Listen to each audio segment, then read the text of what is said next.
Welcome back to another episode of Any Last Words. I'm your host, Joe, and today we're going to be talking about the Blair Witch Project and why everyone believed it was real.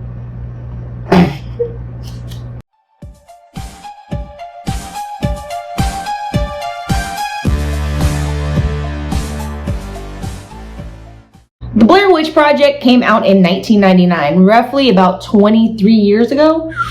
Holy shit, I'm old. Ugh. Anyways, it was an 81-minute compilation video of found footage at the death site of 3 missing film students, Josh, Mike, and Heather, who were set out to make a documentary on the local Maryland Blair Witch urban legend. So in the pre-social media era, where people could not go online and debunk things or post film spoilers, you know who the fuck you are. I'm watching you. The filmmakers created a marketing strategy that was unlike anyone else's before. You know, the whole scarier than the last scary film you've ever seen before kind of deal. No, they went another direction, and it was quite genius, actually. They were set out to convince their potential audience that this found footage was in fact real, creating a website that was very extensive with urban legends of the Blair Witch, interviews, missing reports of these 3 film students, going as far as putting up missing poster signs at the theaters where the films were going to be viewed at. Now, because of the time and because no one has done anything like this before, and because of the work that was put into this, audiences actually started to believe that this was real, leading the filmmakers to achieve what they set out to do, which was scaring the living shit out of people. And more people than you think would actually believe that this was true. Some cases getting a little close to home for some of the actors. One of the stars, Michael C. Williams, said in an interview, "Even people who knew my family back then," and went on to say that his relatives started receiving condolences from friends and family who had seen the film and saw him in it and believed that all that had really happened to him. Then, when the film was outed that it was fake, he said that people actually began getting pissed off at the fact that it was fake and mad at him. Like, I mean, I kind of see it, I kind of don't. So, sorry you fell for it. I am so sorry for everything that has happened. All of the film's dialogue was completely improv. The directors tried to really not have any communication or interactions with the stars at all, sending dialogue messages in little canisters to each actor, sometimes their direction setting them against each other. And because everything was so improvised, the directors didn't even know how the film was going to end until a few days before filming.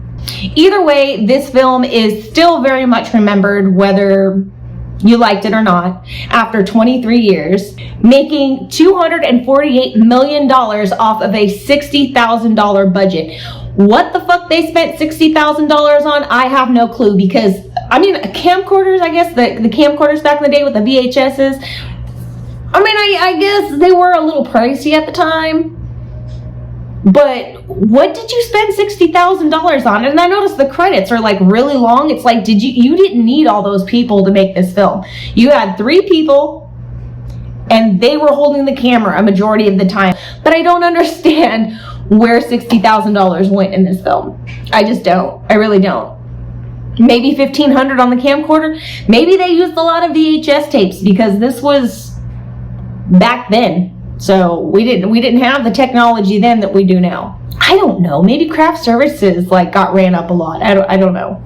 But the film did make the Guinness Book of World Records top budget to box office ratio. So for every dollar they spent, they made back $10,931. That's freaking insane. Like, that's pretty fucking good. That's pretty good. And there has never been another film like this since, even though many attempts have been made, kind of like the Paranormal Activity franchise, which I really don't like those at all. Honestly, I'm kind of meh with the Blair Witch. I never believed that it was real, honestly. I was just like, this has to be fake.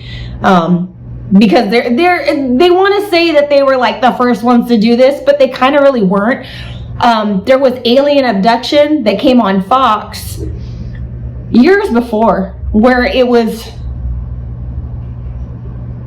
kind of documentary style, where this family, they lose their power and like the aliens come and they're trying to like hide from the aliens. I vaguely remember it, but I remember it. And that came out well before Blair Witch did. So I don't really think that they can claim that they were the first ones to do this and it was such a unique thing. It wasn't. I can't take it all away. But no one has ever been able to do another film like this since. Since then, we've had a lot of reality TV. We have the interwebs now, where everybody who sees a movie has to automatically go online and spoil it for everyone. People have to go make their videos and put spoiler alert, because if you don't put spoiler alert, I'm pissed and I will unfollow. I'm serious. I'm not even joking about that shit. So, and that's it. That's it for the Blair Witch Project. If you remember back then and you saw the Blair Witch, did you believe it was real? Did you believe it, or did you automatically know it was fake? Did you like the Blair Witch? Did you not like the Blair Witch? Leave your comments in the section below. Your comments always generate great conversations, and I look forward to them. So, I'll see you guys on the next one, and until then, I hope you have nightmares about me.